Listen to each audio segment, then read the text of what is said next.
Après plus de 50 jours de mobilisation et de grève, et alors que le gouvernement a examiné le texte de la réforme des retraites ce 24 janvier, nous avons demandé à quelques responsables syndicaux dans le cortège parisien comment ils comptent poursuivre le combat contre cette réforme. Comment on fait pour durer dans une mobilisation comme ça? Effectivement, le moral peut paraître à zéro, mais ce qu'on observe surtout, et les derniers sondages le montrent, c'est qu'en réalité on a un gouvernement qui est KO debout. Et donc là on a attaqué un deuxième round et on est toujours sur nos pieds. Donc on va continuer à lutter dans des formes différentes bien sûr que le reconductible, mais avec des rendez-vous sur des journées d'action, des rendez-vous de temps fort. Donc il n'y a aucune raison qu'on baisse la garde. On est combatif et le gouvernement, et je le répète, il est KO debout à ce temps-là. Les cheminots aujourd'hui, ils adaptent les modalités de la grève pour justement s'inscrire dans la durée. Et c'est ce qui se passe aujourd'hui sur l'ensemble des chantiers, sur l'ensemble du territoire. Et on constate, après 50 jours de grève, toujours la même détermination. Les cheminots, évidemment, sont inscrits dans l'action interprofessionnelle et unitaire depuis le début du conflit, c'est-à-dire depuis le 5 décembre. Et ils participent quotidiennement, partout sur le territoire, aux initiatives qui sont proposées par nos structures interprofessionnelles, unions départementales, unions locales. Et les cheminots souhaitent aujourd'hui poursuivre cette démarche interprofessionnelle parce que le combat qu'on mène, c'est pas le combat des cheminots à eux tout seuls, mais c'est le combat de l'ensemble de la population.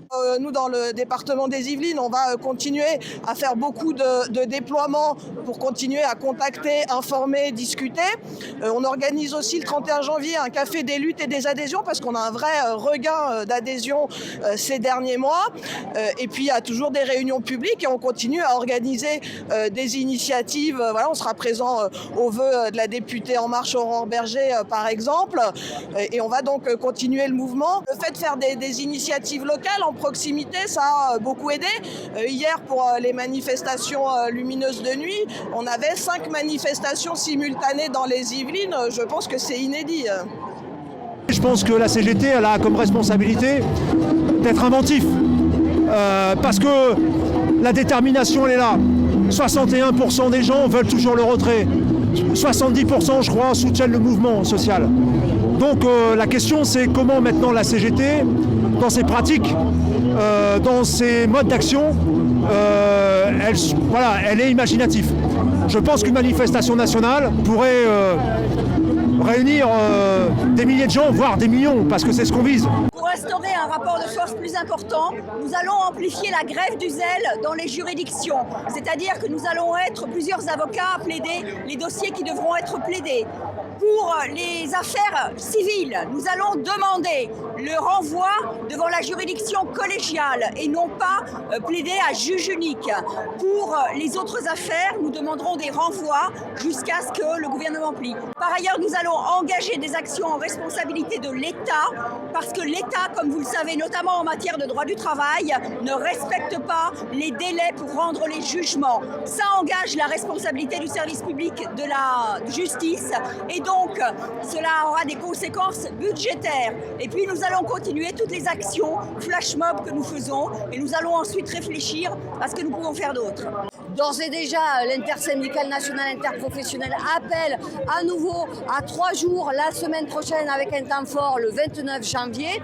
Et c'est vrai que nous, ce qu'on souhaite, et c'est ce qui se passe d'ailleurs, il y a de plus en plus de secteurs professionnels qui s'engagent dans la mobilisation.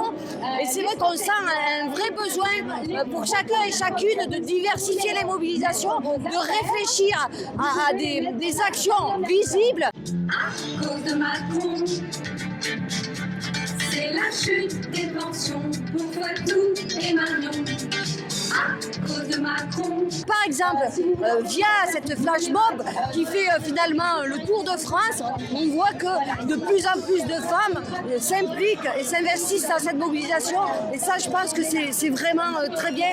C'est peut-être une première aussi, avec voilà, une action finalement simple qui unit toutes les femmes et qui permet surtout de visibilité et de monter sur les revendications aussi par rapport aux femmes.